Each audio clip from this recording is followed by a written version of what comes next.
ป้าครับนะที่นั่นในใครผักมันก้นเมืองไทยเขาแจ้งคอนเซนเตอร์ในเป็นเพี้ยนอยู่ลงที่ตีครับนะลูกหวานเขาไก่เหลี่ยไฮไลท์ว่าทั้งนั้นที่นั่นก้นหนูมันนั่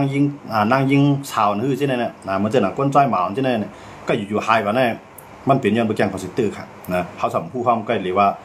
ผิวเสียงผิวเสียงเปิ้นยอบกับเฮ็ดซื้อเนี่ยอันนี้ก็มีอันยอบกับเฮ็ดซื้อก็ได้มีพ้องกันเนาะใกล้กับว่าอันยอบกับก็เป็นแก้งคอนเซนเตอร์นึงก็ได้มีนำกันนะก้นหลอกก้นเลี้ยงก็นำหนักในเมืองเขาหมดเลยเพื่อเลยมันกวาดมันผ่านหากินยาว่าถูกเลี้ยงเนาะเฮ็ดมาเข้าขี่เฮ็ดมาโถนเนาะเฮ็ดมาพักมีเขาจะในโครงการต้องใช้แก้งคอนเซนเตอร์นั่นแหละซื้อไว้มือจ้างมือกูปอกได้เขายำมือแก้งคอนเซนเตอร์ได้มือแก้งคอนเซนเตอร์จะไหนไปเข้ามาได้ก้นในเมืองใต้มันเป็นก้นหูจักกันก็เอากับขายกันเพื่อสุดไรเงินมาช่างเงินนะเอาตั้งขายกับขายตั้งก่อนเอาถูลิ้นเนาะเอาพักมีพักขอเอาเข้าขี่เข้ากาเพราะกับขายก่อนตรงไอ้ขึ้นเอาเงินมาสร้างอ่ะเนี่ยก็ไม่ยุ่มใจกันขนาดนั้นเหมือนตั้งในเขาเฮ็ดเตี๋ยปันเตี๋ยว่าปอกสองมาเอาน้ำหนาก็ไม่ลองยุ่มย้ำยืดขนาดปอกสองปอกสามมาเอาน้ำหนาก็ไม่มาในบางก้อนในซุ้มเขาขี่เป็นพวกเป็นจ่อยปองเอาหนับหัวขิงมันขนาดบางก้อนก็หนับหัวหมื่นจ่อยมันขนาดนะซุ้มกะเขาเดียวมือเขาเดียวกับขายมาบรรจุปันกาคันใหญ่ๆไว้ในขนาดใต้ก็สมใจใหญ่ว่ากาคันมันดีขายละมาถูนเน่าเขากว่าถูลิ้นเขากว่าเขาขี่เขากว่าเอากาก็ไม่ได้ก็การเงินในเขามากขึ้นเขาป้วนกับเปียเทเนี่ยครับในแก่งคอนเซนเตอร์มันเป็นเครือขายเร็วนั่งแก่งคอนเซนเตอร์กับมือเขาขายยาหนักแต่ว่าตั้งขายใช่ไหมอย่าไปกึ่งกลางอยู่เปิ้นในกับปันย่ามือเลี้ยวนะเปิ้นเอาเงินในเปิ้นเอาเงินเรียกเอาเงินเรียกเงินนำครับนะมันแจ้งว่ามือจ้าได้เขาย่อมซุ่มนั่นน่ะแล้วย่อมจ่ายพวกปอกสองมาเนี่ยเขาเลยคู่ของร้ายนะเขาเลยคู่ของร้า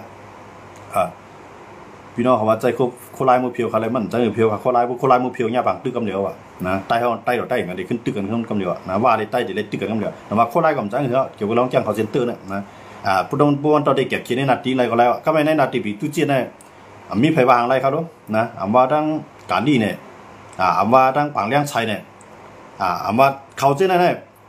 อันเกี่ยวข้องแจ้งคอนเซนเตอร์ก็มีครับนะย้อนมาจากไหนหรอว่าแจ้งคอนเซนเตอร์ในพวกคนบางจอมชิมพร้อมจะได้อันจำไทยก็ไทยมังอันจำขี่มังมือเลยเนี่ยมังในศูนย์กลางกัมพูชาเนี่ยมันดีปลายกันทั้งหลายครับปลายมือในเมืองใต้กำไรเจ้าคือในเมืองใต้ทำมีปลายบางมีสังนะหรือเสียว่าเฮ็ดยามาขายยาพิน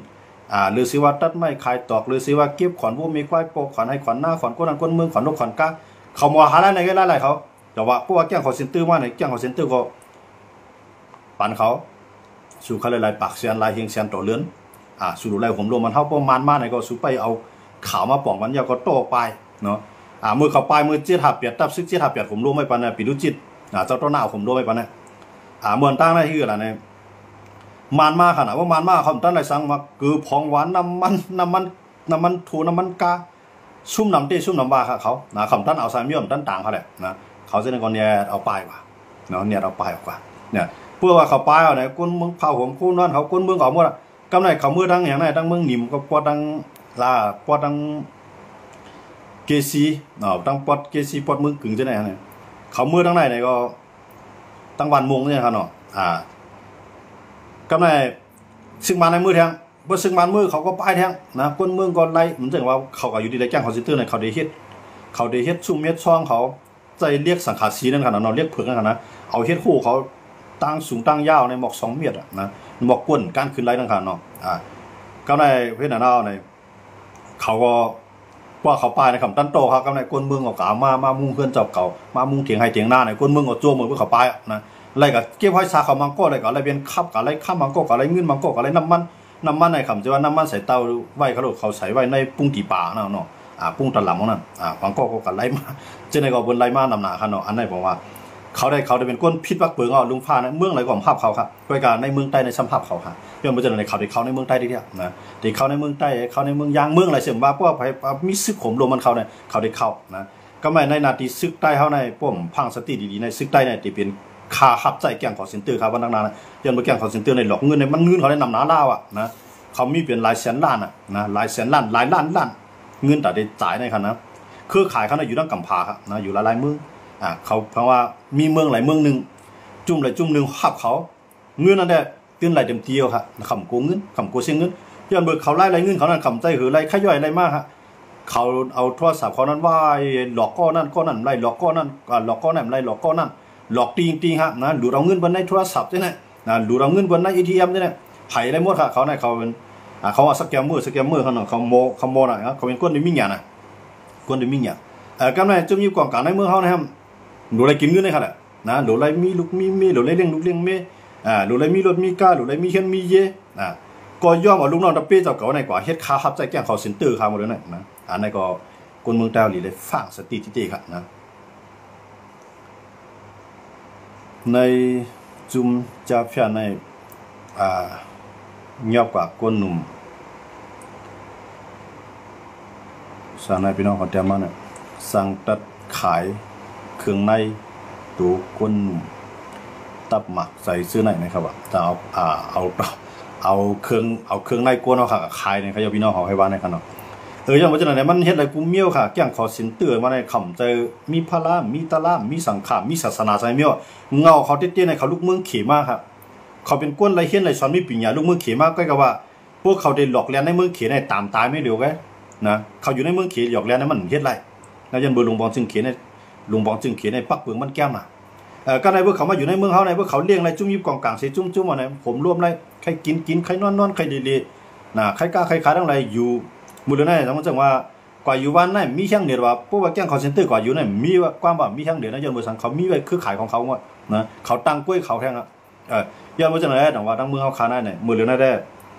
ห้างมันได้เหมือนตั้งได้อยู่ไว้ดีตั้งเหมือนจะเขาว่าอยู่ไว้ตั้งสวยกุ๊กเมืองย่างเผือกเนาะอย่างตั้งหนึ่งอยู่ไว้ดีว่าบางสร้างอยู่เรียนเอเหมือนตั้งห้างมันขนาดย่าก็อยู่ไว้ดีเหล่าก้ายที่เหล่าก้ายเนี่ยดีใจหรือบนมดค่ะ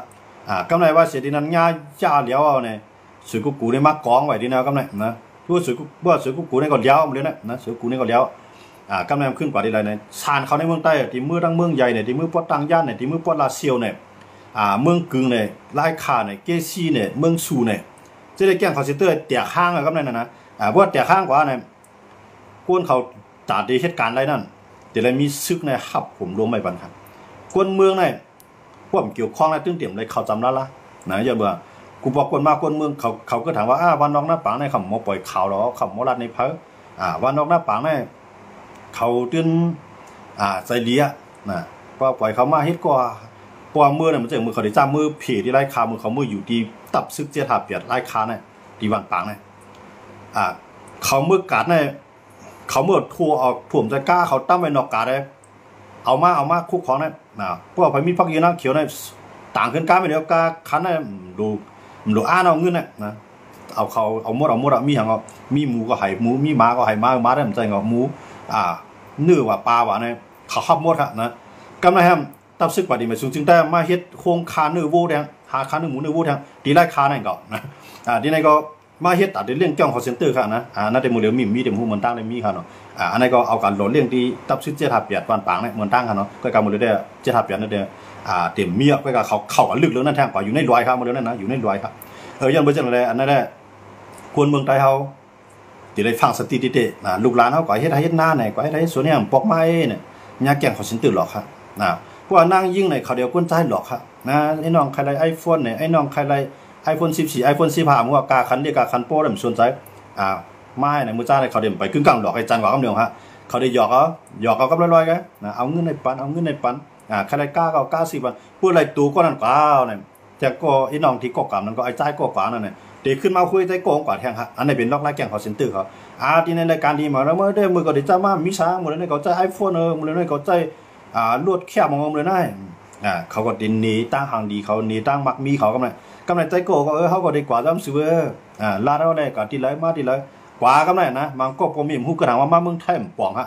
ตึกมีในเมืองใต้ก็ยักแก่งเขาเซ็นเตอร์หลอกกว่ามีนำนะพวกนางยิงห่างดีก็จะในก็ยากหนองก้นใจจะในก็เพราะว่า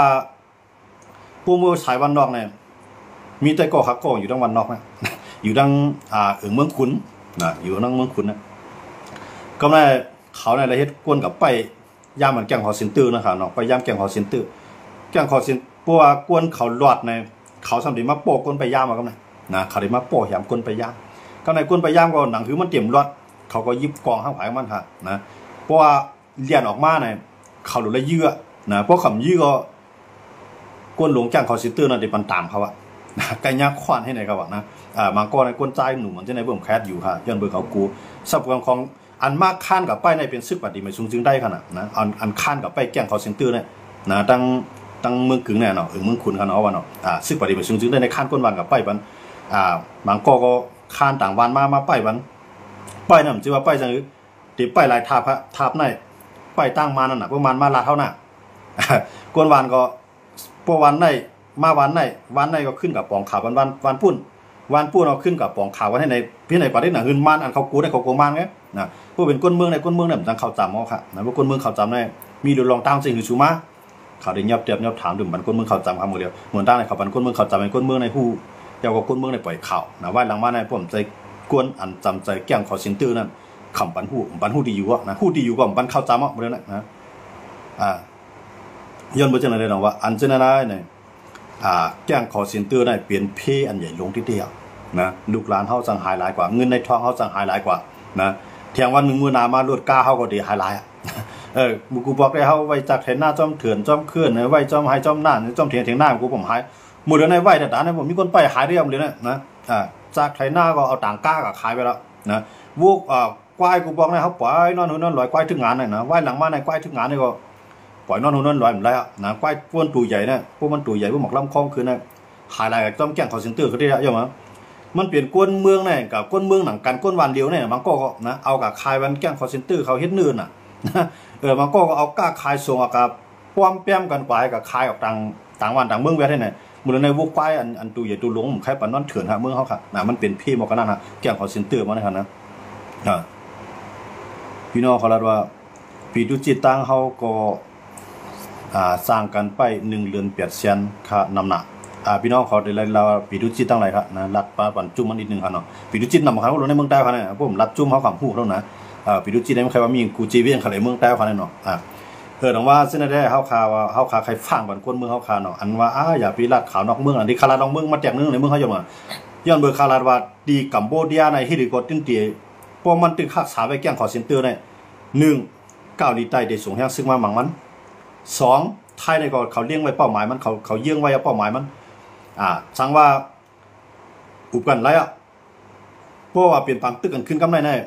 ไทยในเดี๋ยวเครื่องบินในกับปล่อยใส่ตีคงแจ้งขอสินเตอร์เขากำเดียวนะมันเจ๋งว่าตีเหตุการณ์แจ้งขอสินเตอร์สแกมเมอร์เขานั่นเนาะไทยในก็เดี๋ยวปล่อยใส่ตีในกำเดียวในอันในไทยเขาก็รับไว้ใช่ไหมครับยังไม่ใช่อะไรมันเดี๋ยวอยู่ยาบ่ที่นั่นนะพวกอยู่ยาที่นั่นมันเดี๋ยวไล่เขาในเมืองใต้เดียวนะมันเดี๋ยวลูกเขาที่บ้างในกับจุ้งเมืองลาวไหนลูกเมืองลาวเขามาไหนที่ไหนมันเดี๋ยวมีค่ะนะยังไม่ได้เมืองใต้มันเขาเมืองใต้นั้นมันมีหู้ค่ะแหละใครเข้าที่ไหนเข้านะพวกมีจุ่มมีกองกลางข้าวข้องมันก็ย่อขนาดนะย้อนไปจากไหนได้ตรงว่าลองนอกเมืองนั่นมันเกี่ยวข้องป้าเมืองเข้ามันขนาดเนาะลาดนี่มันเลยป้อนั้นนะพี่น้องเขากับลาดเขาเลยเพราะอยู่ในเมืองใต้กับลาดเขาเลยตีมันพวกใครพูดว่าคาเดทั่วมาคาเดลาดเนี่ยตีมันพวกสื่อเจ้าลาดในมันในแค่สู้อย่างนั้นนะพวกอยู่ในเมืองใต้กันนะลาดไทยมันในกับเพียวมันในจ้วมหนังโมเดลพวกเขาพูดว่าแก้งคอเซนเตอร์มีอะไรนะเขาไรเงื่อนหรือมันเนี่ยนะเพื่อเขาเงียบไรแก้งคอเซนเตอร์ก็เดี๋ยวเงื่อนถูดเขานะเพราะว่าเขาใครเมืองเขาอยู่ยาวเพื่อเมืองเขานั่นแน่เพื่อเมืองขี่เนี่ยตามไม่เดียวกันนะหลวงพ่อจึงเมืองขี่เขาในเขาได้ปล่อยไว้ก็เดี๋ยวแก้งคอเซนเตอร์เนี่ยนะอันเป็นหัวหน้าใหญ่มันก็เข้ากันเนาะอันเป็นก้นตีเป็นเหยื่อถูกหลอกการเลี้ยงกว่าให้กับอยู่ไว้ได้ก็บนตีปล่อยมันขึ้นหรอกเขาก็ไม่ว่าตั้งใจขยี้ของมังกรเนี่ยว่าแก้งคอเซนเตอร์ก้นหยอกเลี้ยงในเขาก็ขยี้ครับก็เขาเงียบบนหลอกเขาก่อกับอยู่ไว้นั่นพวกข่มหลอกเพื่อนพวกข่มเลี้ยงเพื่อนเขาสมเด็จญาติตามขนาดเขาสมเด็จญาติตามครับ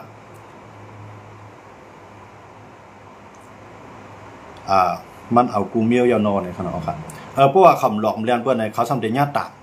เขาก็เลยหลอกเหมือนจะเข้าคาเนาะเหมือนจะเข้าคาในเป็นก้นดีพระราชดาราสังขารดาเซียเนี่ยเปิ้นย่อว่าก่อนอยู่ในแก๊งคอเซ็นเตอร์ให้หลอกเมื่อเบิ่มหลอกเนี่ยก็มาไฟผ้าซอดว่าก็มาเ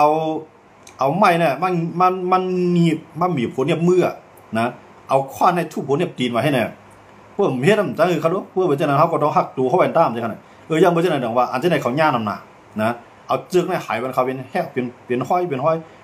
แก๊งคอเซ็นเตอร์เขาอันเปิ้นหลอกเขากว่านั่นขนาดเนาะเขาได้เขาเป็นเหยื่อนั่นขนาดมันก็กันนะยังบ่จังนั้นน่าได้ไผตกกว่าในมือแก๊งคอเซ็นเตอร์จังได๋ได้เนี่ยสิทบตั้งอยากหาตั้งทุกทีเดียวยังบ่จังนั้นเนี่ยอย่าไปว่นว่ามันเป็นรองง่ายๆแค่เพื่อเขาเลี้ยงไว้เขาได้ไรเงินเปิ้นเดียวเงินมาเลี้ยงเขาว่านั้นใจเปิ้นเลี้ยงเฮาไรย้อนเบิ่งมันก่อนเลี้ยงก้นทั้งกำผายมันเลี้ยงเฮานะเฮาได้ไรกินจ้อมไม่ได้ก้อยกับมันเด็กก็เลี้ยงก้นเมืองเฮาแทงก้นคือเฮาแทงนะอันไหนเฮาพันสุนตัวเลยกินจ้อมมันไหนก็เอาห่มรวมมันไหนวู้อย่าพายก้อยอย่านั้นวู้ไผบ่เอาก็มันไหลก็ตื้อตั้งจังไหนเนี่ยใต้น่ะได้วนง่ายจังไหนครับนะย้อนบ่จังได๋จังว่าเอาซื้อเข้าในกับห่มรวมแก๊งคอเซ็นเตอร์แถมตีเอาซื้อเข้าในกับยับแก๊งคอเซ็นเตอร์ส่งปอกเมืองเขช่างกับห่มรวมมันแก๊งคอเซ็นเตอร์อันมาหลีหันดอกเลี้ยงเมืองเฮาค่ะ นะอันนี้ซึกใต้เขาค่ะที่จะนำมังจุ้งกับเอาอันมังจุ้งมังก็กำลังได้เป็นปฏิบัติซึ่งใต้ค่ะนะอันนี้ก็ดีเลยกีไว้ค่ะเนาะกำลังเขาค่ะขึ้นมาด้วยแท้งเนาะไว้เสียว่าเมืองไทยอเมริกันเกาหลีใต้ตีเพียวแก่งคอเซ็นเตอร์ที่ในเมืองกัมพูชาอันนั้นแหละหุ้นเสียนั่นแหละนางบ่มใครมันเอาฮะหมดแล้วนะย้อนไปเกาหลีใต้ในรัฐว่าตีส่งยังซื้อเข้ามาเพราะว่าเกี่ยขายบรรลัยที่ไหนนะที่ไหนอเมริกันเขาก็ซุ่มจ้อมนำนะคะนะหลายๆเมืองก็ซุ่มจ้อมนำนะที่เพราะว่าเอาลองตั้งแก่งคอเซ็นเตอร์มังกัมพูชาเนี่ยไผ่ตั้งมาลาจอยมันนะซึกจะจึงลุงผ้าว่ามันเรื่องว่าUNว่ามันเรื่องนั้นจัดมันเรื่องว่าอันเปิดถึงศูนย์เปลี่ยนก้นว่าเนี่ยจังลาทางจ้อมมาค่ะย้อนเมืองมันก็เลี้ยงไว้ก้นหยอกเลี้ยนยาวก็ก้นหยอกเลี้ยนที่ในสมองเงินไว้เอาเงินจ่อยลงปองจึงหุ้นเสียนคุณมันเนี่ยเขาย้อนไปเรื่องนั้นว่าเพื่อนเดียวตื้อตั้งอันนั้นเสร็จเลยมังกัมพูชานะมันจะเป็นเรื่องนั้นค่ะย้อนไปเรื่องนั้นว่าอันนั้นเป็นเงาลายการเมืองกัมพูชาเนาะมูลนิธิกัมพูชาก็เน็ตเกี่ยมันค่ะมูลนิธิมันก็เน็ตพิวค่ะนะว่าเสียเกาหลีใต้ว่าที่ส่งซื้อเข้ามาบังแน่ๆมันก็เกาหลีใต้ในส่งตำรวจมันตั้งส่งตำรวจส่งสายลับมากำในเกาหลีใต้ก็รัดว่าหุ้นเสียนในหุ้นมันเนี่ยในแต่ละโฮมมือตำรวจของโฮมมือตำรวจของเกาหลีใต้ยาวก็จ่วยกันเพียวยัดอย่างคอเซ็นเตอร์ไฮไลท์ก็หุ้นเสียนนี่ก็เพราะว่ามันได้ยินความสั่งมาจากไหนเนี่ยมันก็เนี่ยเทียดขาดนะอันว่าเปรียบซิบก็คนเมืองเกาหลีใต้เขานั่นเนี่ยวันเมื่อใดหุ้นเสียนเนี่ยเอาออกมาวะนะเอาออกมาว่าเขาจะในมันใจว่าญาติแก่งคอเซ็นเตอร์หลอกรู้เขามาอยู่เมืองกัมพูชาเลยเขาใครขึ้นปอกเมืองเขาเลยเขาเปรียบตูไว้แค่นั่นเป็นการเกตูเขาเนาะอันนั้นก็เป็นเงาลายอันหนึ่งเข้าขามาโตใดใครในกันยุ่มยาวพี่น้องเขาก็เตะสนใจอยู่เนาะเกี่ยวกับลองกันข่าวนอกเมืองค่ะก็ในเขาขามาลาลองข่าวนอกเมืองออกมาจากเมืองบางเมืองเขาเนี่ยกันเนาะก็ในเขาขาขึ้นมาด้วยทางจุ่มยิบกองกลางในเมืองได้เขาทั้งมันเจ้าหนังตับซึกเทียนเอาเอเลยซึกมันกับเขาก็ในเขาขาที่มาลาลองในเขาเนาะที่ยันเอาเอเลยซึกมันนั่นเด้ในซึกมันในเวียงไว้เวียงสีปอในหลายวันทับกันเนาะไปกาวันเมื่อนั้นในซึกมันในเขาจำแห้งไหนเยอะค่ะนะเขาจำแห้งไหนเยอะกึดเทียงสองลักก็เอานะตีถึงในเวียงลงสีปอเยอะค่ะนะหมดเลยในปอดปอเกี่ยวเส้นในกล้องมือปอเกี่ยวเส้นในซึ่งมันถึงแล้วค่ะย้อนไปเจ้าหน้าที่ว่าสีปอนั่นได้ขาดหางได้ปนมือพุงมือคือแค่นะอันนั้นได้เรียบเดซึ่งมันได้เรียบเดเลยยี่ได้สีปอค่ะเนาะเขามาด้วยผายเทียนในเขาแล้วก็กำยันบางเต็มตีเงาะนะเขาก็ตึกเต็มตีมาได้เอาหมักลงในกลางหาเอาหมักลงอัน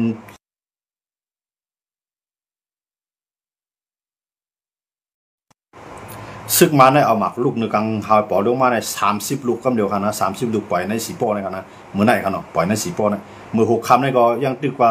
ซึกมันก็ตึกเพิ่มยังซึกเขาได้ค่ะนะซึกมันเพิ่มยังซึกเขาตีตั้งเวียงสีปอเทียนเอาไว้นั่นก็ตึกขับไว้อะครับตึกขับตึกเอาได้ๆนะก็กะว่าการที่ขับมือตึกเลยเฮ็ดก็มันเป้ก้นก่อนเขาตึกเขาลืบย้อนมาในก้นก่อนเขาลืบเนี่ยมันใจแผนการอะไรมีอยู่1เอาดังกะหาวในมังได้ก่อน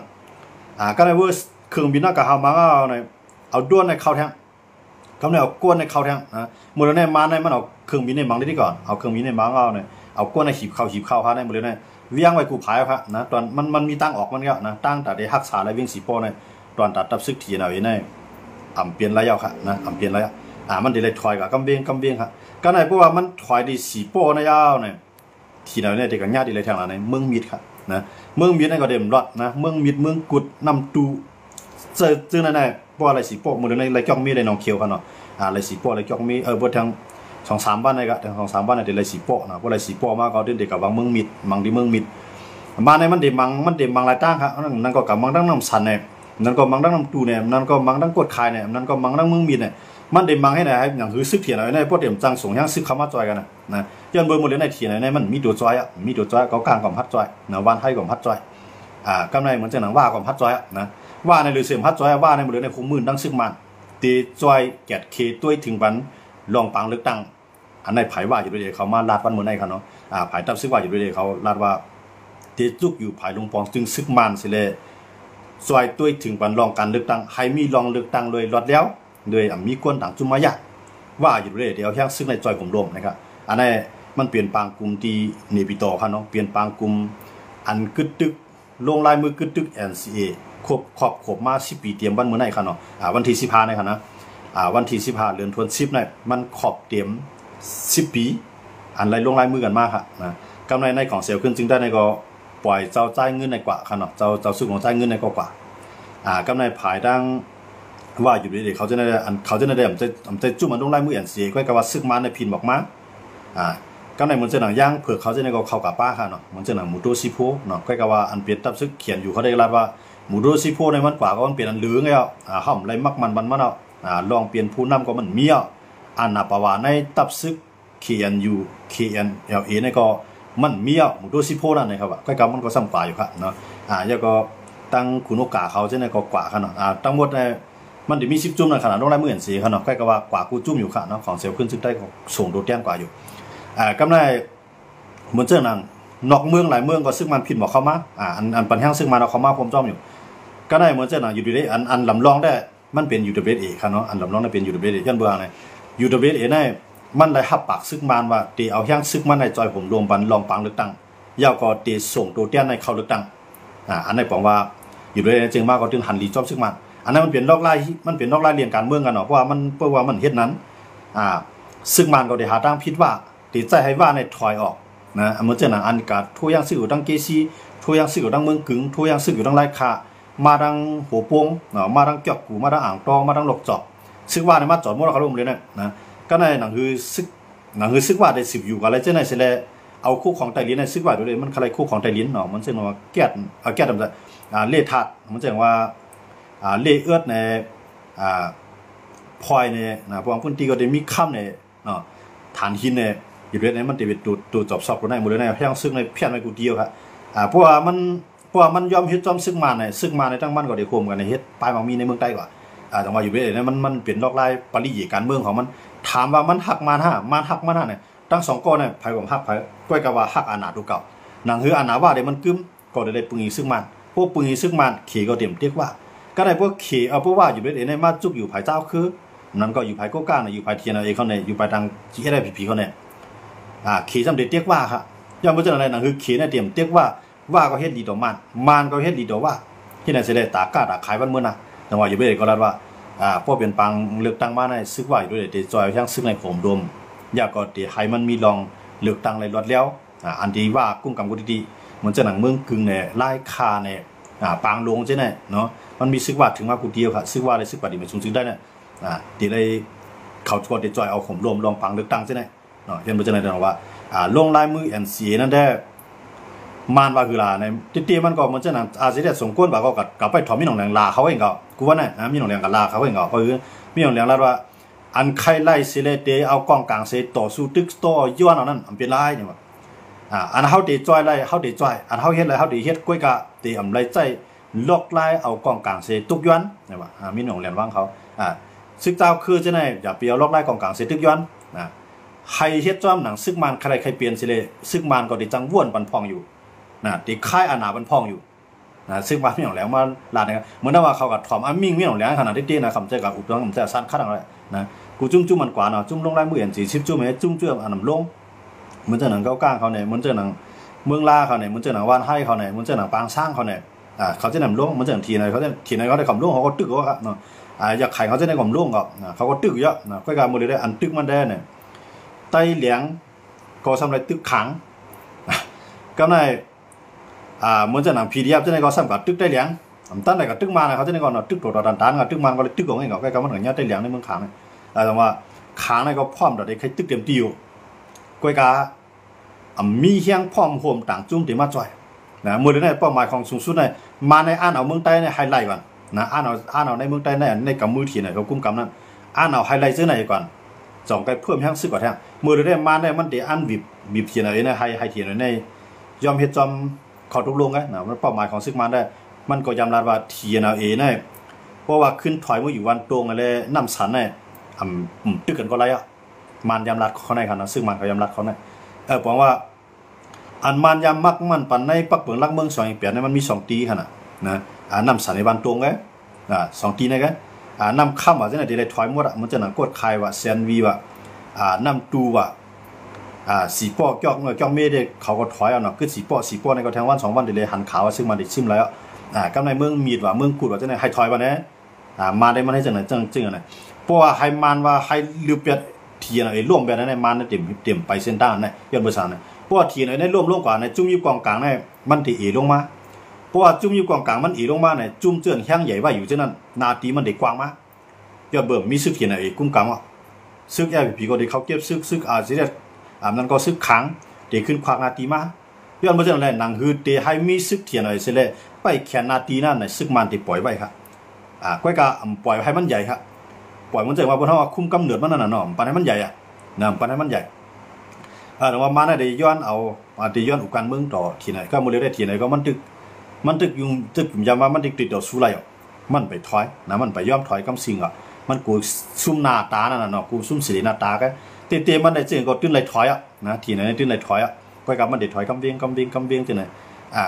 พวกมาด้วยข่าวว่าอันก็รัดว่าที่ไหนเขาได้ขึ้นจู่หอมแห้งหาลองพ่อมันได้ขึ้นลึกซึกมันในเวียงขึ้นเลยข่าวจะได้ก็มีออกมาอยู่ครับนะก้อยกับมันก็เลยไปคู่เองก็ว่าเขาจะได้ขึ้นเอาขึ้นไหนมันก็พูดมันจึงลาซิลจะได้มาจีสั่งขุดลูกมดครับนะแต่ที่ไปครับมือสังเกตว่ามันกับตุ้งเตือนนั่งเกากลางเนี่ยมันก็ทีนาเออยากขายได้เขาดิ้นโฮมกันไว้เขาดูเนาะทีนาเออยากขายให้พวกคาง3 จุ่มในมาโฮมกันเนี่ยเขาได้ขึ้นพื้นซึ่งมันอะไรอยู่ในเมืองใต้เนี่ยนะเขาได้ขึ้นพื้นอะไรเป็นกั้มอยู่ก็การมันเด่นหนาดีเลยมันเด่นหนาในเมืองหนาในเวียงฮะนะแต่ได้ซิมซึ่งมันในเวียงเนี่ยอยากขายกับอะไรไม่ใจเขาลูกกูตื้อคนเมืองมันมาอยู่ในเมืองใต้ตื้อไอ้ขนาดพวกผมตื้อซึ่งมันก็พอคางก็มาอยู่ในเมืองใต้อะไรไม่ใจว่ากูตุ้มตื้อหรอกคนเมืองใต้มันก็เด่นมังเลยเต็มเตี้ยพวกมาอยู่ในเวียงพวกเขามังทั้งกั้มเลยเนี่ยเขาเต็มมังบ้านลูกหลานน้ำมีซึกมันมั่วเราเต็มเหมือนกำปวนเนี่ยเขายังปล่อยไว้อยู่ครับนะกำปวนเนี่ยเขายังปล่อยไว้ไว้หลังบ้านเนี่ยเขาหัวกำลังเพื่อซึกมันเขาเวียงมาเนี่ยเจ้าคือมันเจือนเขาอยู่ไว้ในพื้นที่เช่นนั้นออกมาขับตอนซึกมันตั้งหนำตั้งหลายในมือเดียวเนี่ยทีเนี่ยเขาก็ด้วยแบบขาเขาด้วยแบบแทบว่าเขา